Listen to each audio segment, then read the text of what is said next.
machines, we are going to have one of our Rotarians introduce our chief guest, the winner of the Vocational Service Award.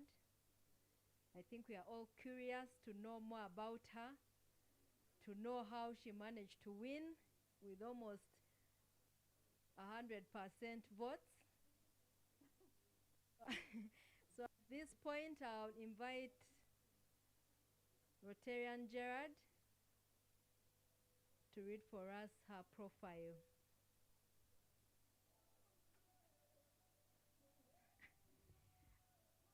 I see them requesting for 2 minutes. We are okay now. Thank you so much, team. I think this one can undo.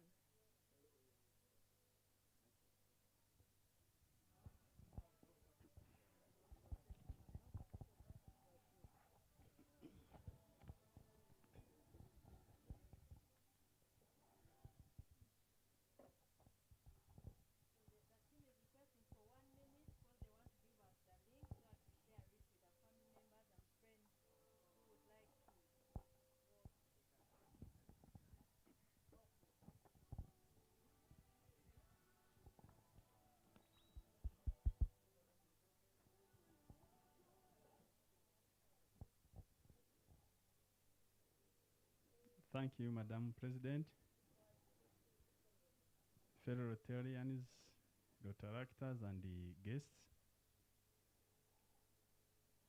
I'm called Gerard Rotarian, Classification Education Services. I have been given a task which is not simple to talk about the background of someone who is doubling your age. But it was maybe not by accident, but by coincidence, because I worked with Mama from 2000 2007. So I'm privileged to talk about her background. She's a senior citizen, close to 85 years of age, a mother and a grandmother, widow of the late Bishop Ernest Sharita, the first bishop of the Diocese of Mahabura. She is commonly called Mama Joy. She comes from a humble background and lived most of her life as a housewife. In reference to the saying that behind every successful man is a powerful woman, which accurately defined Mama Joy, she stood by and supported her husband to achieve so much in life, most of which would have likely not been possible, but for her strength in character, it was possible. Her character, strength, has been well exhibited over the many years. She battled with a lot and all sorts of chronic illnesses herself. However, when you find her in high spirits, you cannot even imagine she has and still suffers from these bodily ailments. She hasn't allowed them to pull her down in any way. She has instead become a great counselor for those going through similar and other body ailments. She has been referred to as a perfect model of a home builder. Her home then and now is always full of persons from various walks of life, most of whom not even blood relations. She houses, feeds, and caters for various needs when they felt a need to reconnect with back home through a taste of umusururu. Mama Joy, even at this old age, like she has done over all the years, keeps her home meticulously clean in spite of the many items and persons within. She will always be layering animals, including cows, chicken, etc. And as if by law, a vegetable garden must be there. This model home setup is desired by government models, though few are able to practice it. Her well-maintained flower gardens welcome you and give you a tranquility feeling in the home. Above this, her fields elsewhere will be always planted with various crops, and she is a committed member of the church who will have her harvest offering without fail. She indeed qualifies to be referred as an accomplished farmer in her old age. She has fed so many mouths, as many here will testify or can testify. She has opened her home to strangers whose background she even doesn't know. Among these have been many orphans, those who are abandoned by reckless parents,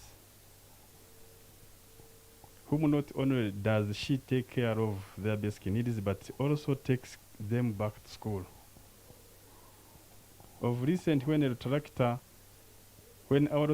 in one of their projects discovered a young girl having abandoned by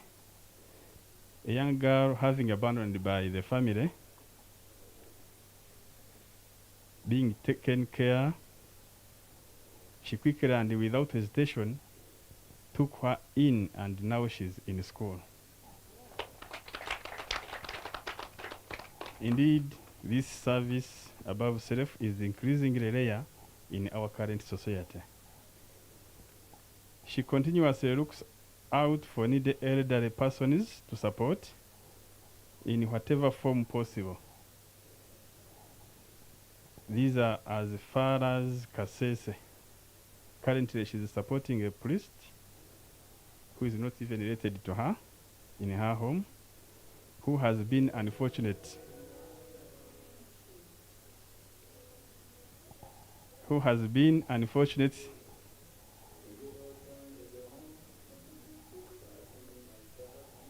Sorry? Is the music here or the other side? Okay. So currently she's supporting a priest, not even related to her, who is in her home, who has been unfortunate to be struck down by a chronic illness. She, in essence, is a bedside nurse, a doctor, a social worker, a counselor, and all these are packaged in one person for this priest. She will do all in her means to connect them to sources of help. You would think at her age, she would be reluctant to engage in community service, but not with the Mama Joy.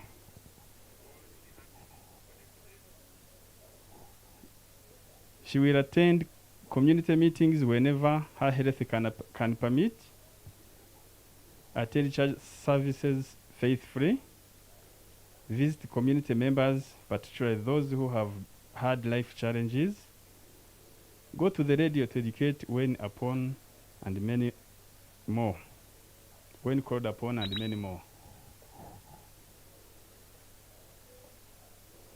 There have been countless couples, especially young married ladies, whose homes have been built and maintained by her wise counsel. This counsel does not spare those in her, no?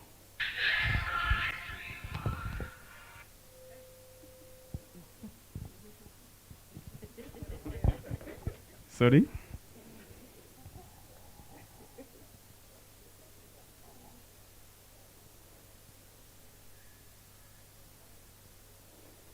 So you would think,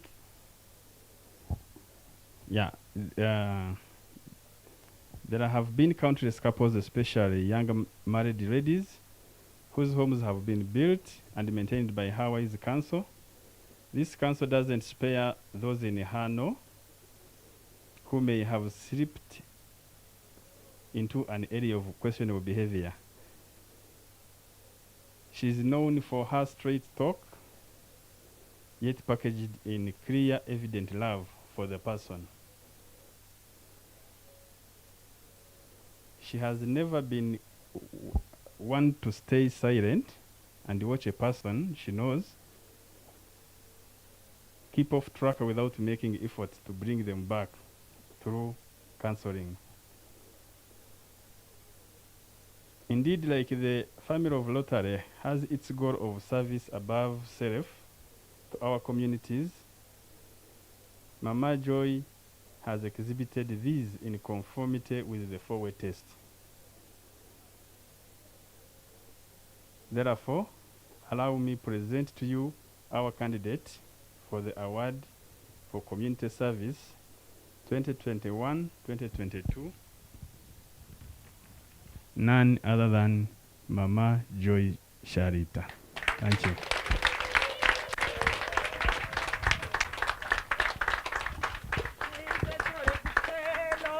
She's a jolly good fellow. She's a jolly good fellow. And so say all of us. And so say all of us. And so say all. Oh, she's a jolly good fellow. She's a jolly good fellow. She's a jolly good fellow. And no one can deny. Joy ni mwiza, Mama Joy ni mwiza, Mama Joy ni mwiza. Alalabagilana, alalabagilana, alalabagilana. Mama Joy ni mwiza, Mama Joy ni mwiza, Mama Joy ni mwiza. Ewabihakana.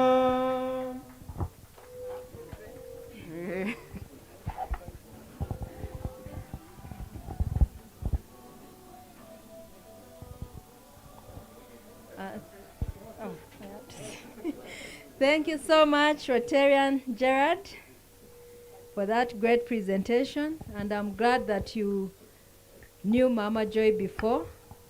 It's always important for someone to introduce someone they already know. So thank you so much for that wonderful, wonderful presentation. And at this juncture, I would like to request all the past presidents to come in front, and our only Paul Harris Fellow, Rotarian Deo, to come and join the team as we present this award to Mama Joy.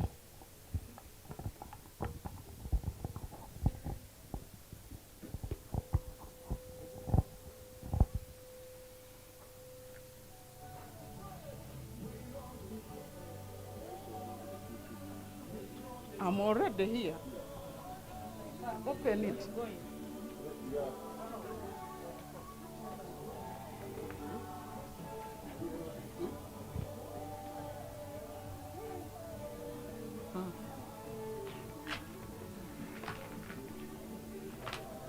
I can't stand it.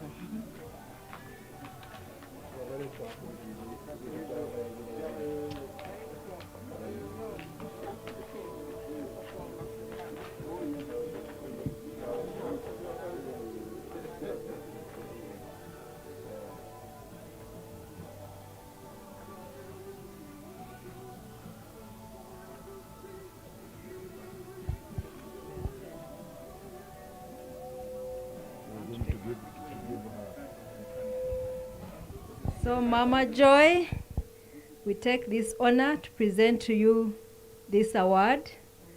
It's something very special to us as Rotarians. It means a lot, and you mean a lot to us. Thank you for being an example. Thank you for serving above self. We know that you've gone an extra mile to do whatever you've been able to do. And I request our PHF, Rotarian Deo, to read it out loud for all the Rotarians, Rotaractors, and guests to hear.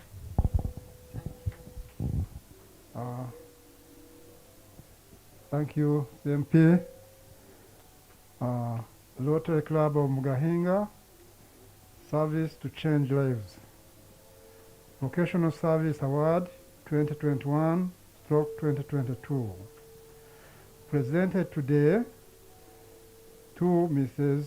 Joy Sharita in recognition of your service, of your excellent home management, alongside integrity, hospitality, with a generous heart and a kindness in serving humanity.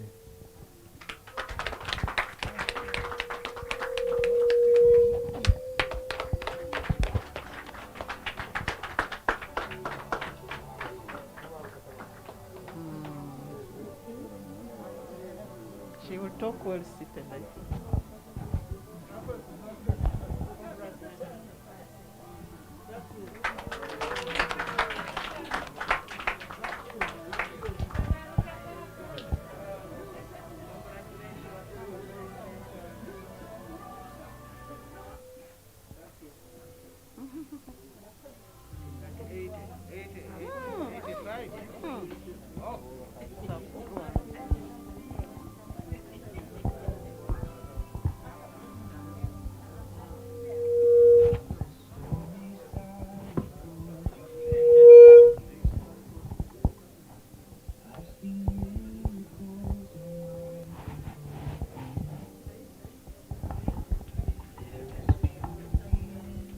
We are going to hear from our guest,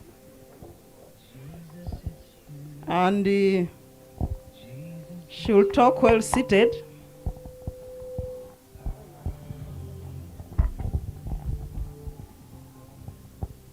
But as she prepares herself, I have been singing this song. This time I want to hear you sing with me.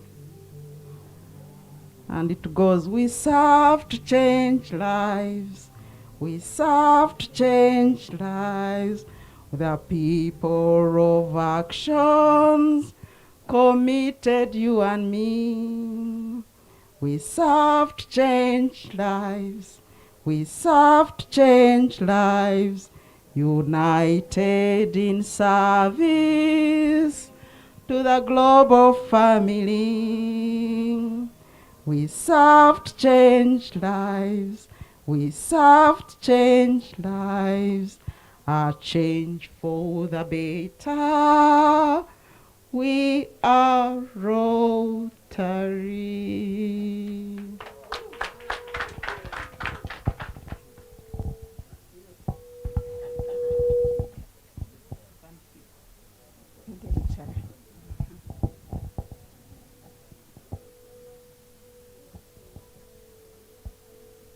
Njyewe ndashaka gushima Imana cyane, niyo ndabanza gushima kuruta mwebwe, kuko iyi ngiyi niyo ibikoze, ntabwo ari mwebwe ahubwo ni Imana yabikoze. Njyewe ndinde kureba abantu baranwa muri bufumbira yose ngo ni njyewe modro. Nabanje kugira ngo nukubeshe, kuko hari umuntu waje umwe yaje ejo bundi aha iwanje arambwira, ndamubwira nti what? It can't be. Mwagize ngo Rotary yanyu niyo kujokinga abantu baseke bakora iki? Nanjye singiye kwishira mu byo ntashoboye. Ndibuze kuvuga mu gifumbira, utakizi yegera ukizi amusobanurire. Muranyeneye? Imana ishimwe cyane. Ndashaka gushima Imana cyane muri byose, kuko Imana yankijije. Nkaba ndi umuntu w'umurokore, kandi nkaba nshima Imana kuko uriya muhungu wanje, umwuzukuru wanje yabanje kuvuga.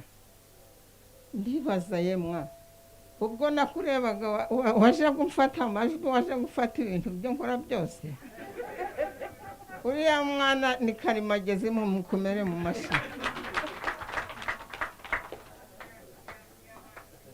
Ndashaka gushima Imana ntagira ubugarukiro mwa bantu mwe, kubwo kunkunda nk'uko ndi. Mwikomere mu mashyi, muyakomere n'Imana. Ndashima Imana uko uriya mwana yavuze niko ndi. Nta kintu nakwishishaho cyo yavuze uko ntari. Njyewe nsanga mugenzi wanjye, urugo rwacu rwahoze ari urugo rugendwa. Ngiye Kabare, abana b'Ikabare barabizi, banyakira nk'uko ndi cyane ababakiga. Ngiye za Rubanda nico kimwe. Ngiye i Kampala aho twakoze, Abaganda nabigishije umusururu. Ubu ngubu nta muganda wasohoza atabajije ngo ni igita, ngo bamuzanire igita. Ubwo rero nkaba mfite muto wanje uri Kampala witwa Royce Bikari, niwe babukingaho umusururu. Ibyo byavuye kuri twe ababanjijeyo. Aho nkumva nshima Imana ntafite ubugarukiro, numva ibyo bavuze byose ntishisha. Abantu muri hano ndabasaba mbahendahenda ngo urukundo mwankunze mukomezemo, muzi wanje nta myugariro ibayo. Muze, you younger girls, younger couples, those who want her to be helped, come as you are, I will help you. Even you younger men, taho turi babandi baragira ngo ngo ni bya bindi ngo nta wakiva ku Mana. Wakiva ku Mana ntabwo iva muri ibyo. Kuko igitumye ngira ngo wakiva ku Mana, nje uraha mu 2010 I celebrated my 50 years with my husband. Now, aho agendeye maze imyaka 10 n'ukwezi kumwe ndi umupfakazi. Ariko ntaco ngayaho Imana. Uko mwambonye niko nkiri. Uko mwazaga niko hanakimeze. Ntabwo ngihinga kubw'imbaraga zanje, uriya mwana yabivuze kubw'uburwayi. Ariko wanje ntaburi ibyo kurya. Kubwa Yesu ntabwo niganyira. Ibyo byo kuja gucunishiriza bya waka you young ladies, there is no way. Batumuturi kwa Yesu wenyine. Naho biriya n'umusenyi ntabyo. N'ukwiba abantu, Imana ikwiriye kubafasha. Ibyaho mutasenze mukabyirira ngo muri kubijanira bariya, bo babanza bakabyiha. Ndashima Imana babivuze yuko ndi umukecuru nyine nkuko mundeba. Hano sinzi ko hari ufite imyaka nk'iyo mfite. Ngira ngo ntabo. Paulo ufite ingahe? Utyo so mfite twabyaye, Imana yaduhaye abana 7. Ariko umwe first born Imana yaramuhamagaye. 6 baracariho. Ndashima Imana kuko ibiriho byose mfatanya nabo nababereye umubyeyi nabo bambera abana. Mwibuke muri iki gihe ko tumerewe nabi, ababyeyi benshi barahonda ku mavi kubw'abana. Ntaho ari ukubihuriza ukwe. Barongera babyara wa kabiri, ateta umwana ati n'uyu ni mutima ukwe. Barongera babyara mutima ukwe. Baramubaza ariko se kuki wita abana ayo mazina ati nta mwana ufite umutima nk'uwa mugenzi we. Murabyumva? Hatagira uva akavuga ngo mucyara Charite yavuze ngo abana be babigishije neza. No, twarabigishije Yesu, ariko buri mwana afite uwe mutima. Ntaho wahindura umwana ni kuko, ariko icyo ntaho cyatubuza kubigisha bene data. Dukwiriye kubigisha ubura abure, utegana uri gushaka fizi, nuko nageraho ye kuja gusoma aje kuzicanisa nta kibazo, none wamukoreye iki? Ariko twebwe aho tugeze abo ntabo twagize, kuko abacu mfite abuzukuru n'abuzukuruza n'ubuvivi, ariko ntaho habuzemo abameze batyo, nabo batekwa kubamo kuko bikwiye. Ndashima Imana urugendo namaranye na mugenzi wanjye, ntabwo rwari rworoshye, ariko Imana yaradushoboje. Muzi byabayeho byose ruzambira, ariko urwo rwose Imana yaradutweyeho pe. Nta mwenda mfite kuri abo ngabo, kiri kuri bo abantu kwihana bakagarukira mu nzira. Utihanye ntahazahurira nanjiriya.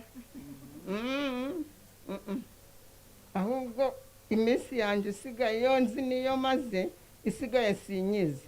Mukomeze munsabire nta backsliding kava mu nzira. Namwe mwisabire ubwanyu, aho mwari mudatunganije mutunganye. Twahoraga duseka abantu babududa, ariko abantu babududa ni ibipfu. Ariko bahora imyuzi batembana ngo tubimure bakanga. None ntimureba ko byadutaninza rawunda? Abafumbira ntabwo mwabibonye? Ba Paulo hari ubwo mwari mwigeze kubibona? Ni amazi gusa yaje agatemba akanyura za soko, bityo na za Gihuranda nta bapfaga pe. None natwe dutangiye gupfa. None muri gutekereza iki? Muri gutekereza iki? Dukwiriye kugaruka mu nzira. Ndashima Imana cyane kandi nabakunze abafumbira kubw'ikintu mwakoze iki cya Rotary Club, maze mukampa agaciro kameze gatya. Mumvamere mu mashyi, mumbabarire kuvuga iki abakristo mwese muri hano. Babwiye ngo maze imyaka 10 n'ukwezi mugenzi wanjye nsizeho, kandi ndashima Imana kuko twabanye neza, twakoze umurimo hamwe. Twatangiriye imfubyi, murabizi. Mu mfubyi zo twatangiriye, ubu kubwo kutagira uzigendera dushigaje mw'abana 10, ariko nabo turacyabatangirira, turacyabareberera. Hari abagira neza bakibabumbabumba, kandi abo ngabo nabo twabaga tugendera tukabona sente. Ariko mwumvise ko bavuze yuko neje ubundi nabonye akana k'agakobwa ka 14 years, nako kagiye mu P5, kandi undi uwakurikiye ubu yari mu P7, yashitse neza. Ntagira se ntagira nyina, abana nanjye full time. Namuzanye ari mu nasari mu Shalom, yari mu Shalom. Urabyibuka ibyo nifu. None ubu ngubu yashitse kuja mu senior, yashitse neza cyane. Yashitiye mu first grade, bamuhaye na basari. Tumwakomera Imana mu mashi. None nako katagira kireberana nazanye, nakabwa nturiya mugenzi wawe, please pull up your socks. Mfite n'undi ashigaje umwaka umwe kurangiza university, ari mu Baramu University, yasomeye kwa mukuru ho Paramuzi. Yarashobyaga akampamagara isaha imwe ya nijoro, ugafata agakoni ngacumbagira nkagenda, ariko mwana we ibyo uri kunkorera ubu nsitaye byaba bite inshuti yanjye. Pisi yageraho bakankingurira vuba bambe, akamubwira ati nakaguhannye ariko kubw'uyu mukecuru afuta inzira ijoro ndakubabara injira mu kirasi akamwinjiza none uwo niwe urahanaga bariya bandi akababwira ati uko andi kaje kagenda nijoro ku bwanje sinshaka ngo mwongere kumubabaza yashaje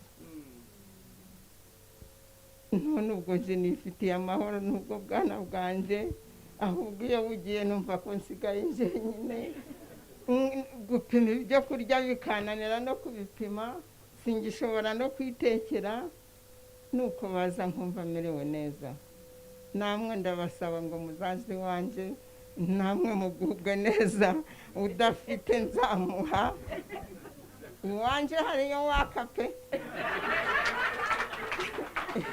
muze nzabaha none mwari murasetswa n'ikisi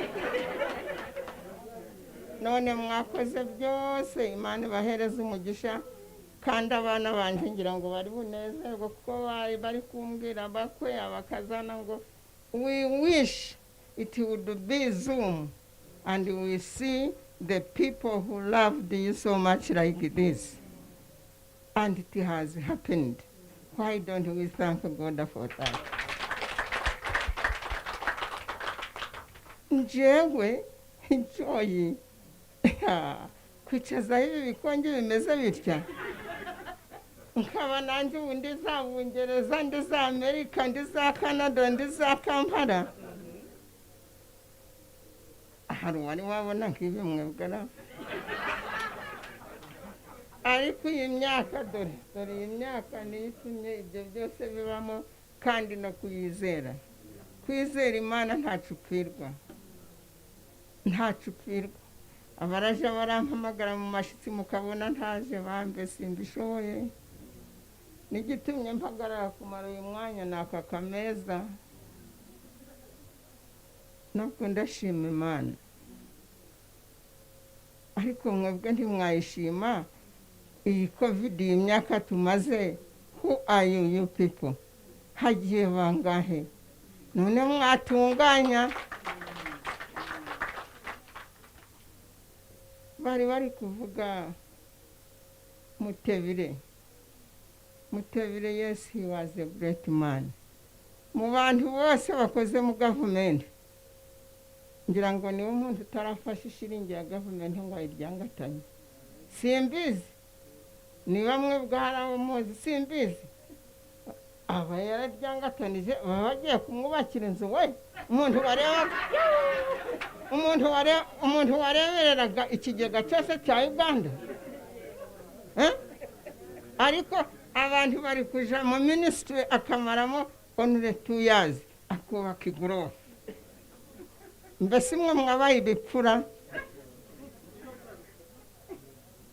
bagenzi mwigira aho ngaho mbese ko bamuvuze hirya weho nugenda as a principal, as someone who is in high, what are they going to speak about you? Mwakoze cyane Imana ikomeze bagirire neza ikicubahiro mu mpaye nubwo natahu ntahanye ikicu ariko ndi kureba we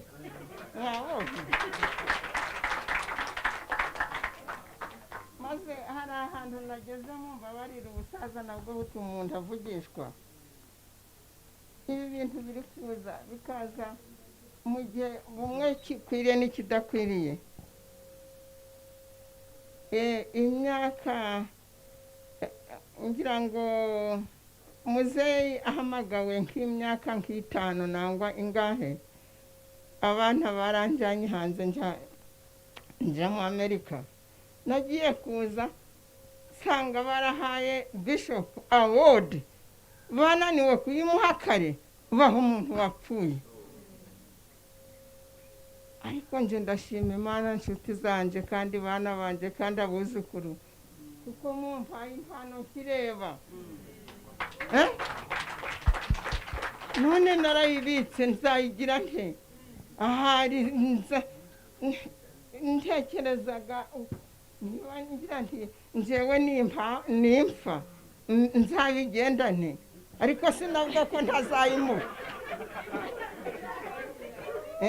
nabwo ko ntazayimuha nabwo tuzahuriraho kugira ngo nyimuhereze izaba ikimara iki none ndashima Imana the late Archbishop Saviti twari turi gukora mu dayosisi ya Kigezi ubwo tutari twaba muhabura dayosisi nuko aza gusezera aje gusezera nuko baramubyinira bakigana twe twese abafumbira twari ibintu biraryoha impano barazizana baramuhereza nuko Archbishop his speech aravuga ati you people thank you so much ati abana banjye mwanzikajye ati ahubwo kuba ati abandi nibatanga za speeches wamaziro kufa leta bihaye bimuri bura ati ubwo wamazire kufa ati bitunye wo mwampereza ibiconco nimbireba namanye kanisa neha yampeki namanye dayosisi nenka yamperezente ati bana banje mwanzikajye ngeno nanye ningira ngo abana banje bakamwana banje batabani banje mwe barakunzikajye ahubwo kuba narebe bimwampereze abana banje manya ntibabyama bagize ngo barareba ibi bintu mpaka none icyo si icyubahiro mwampaye mwakoze cyane Imana ibahereze umugisha kandi nanjye nimba nkiriho mukomeze muze uzaba ufite icyo ashaka kubaza nagishobora nzakimukorera mwakoze cyane ayo mashina yanyu Imana ikomeze ibagirire neza aho mugenda hose kandi mukomeze mufashe gufasha nta gupfirwa kurimo nje mbonaga ntacyo mfirwa nk'ako kana k'ejo bundi banzaniye uriya mugabo dore uriya ngo uhagarara mwana yemwa mbona arakanzaniye ariko muzi ako kana ko katashe n'abatwa ingeso zo gafite inyinshi ni iz'abatwa but she's a nice girl none ubu ndi kugerageza kukagarura ariko ndi kureba nta kintu napfiriwe none iyo ndi mu rugo ko ndagatuma ntizanira kiraka kakizana abandi ko mudafite narimo gutuma mwebwe ngo intoki zitarambura ntabwo zakira kuko ziba zimeze zitya none wakwakira ute ariko try to open your hands try to open your heart you will see what the Lord will give you. Thank you so much. Mama Joy ni mwiza, Mama Joy ni mwiza, Mama Joy ni mwiza. Ararabagirana, ararabagirana, ararabagirana. Mama Joy ni mwiza, Mama Joy ni mwiza, Mama Joy ni mwiza. Tawabihakana.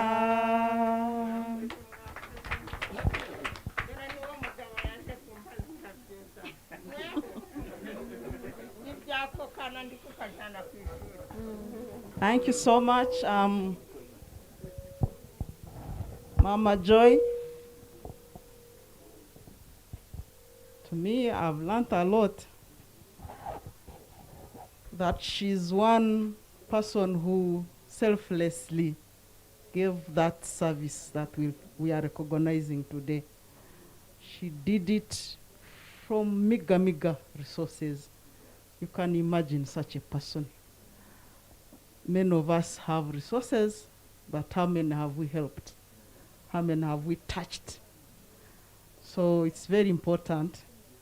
And as you are saying, really, there is a small joke I read somewhere that a Sunday school pupil they were in a class and they were asked to write down at least one biblical message that they still recall. And they wrote, but one of them wrote that one thing that you do to others and others will do to you. So actually we are recognizing you because we realized you did something. You touched hearts of people. And that is why today we said we should also touch your heart. It's important when people recognize others. Very, very important. You have seen how excited she is. To me, Rotarians, let's give ourselves a big hand clap. We have achieved. Thank you. Thank you so much. Rotarian President, back to you. Thank you so much, PP Elizabeth. Are you touched?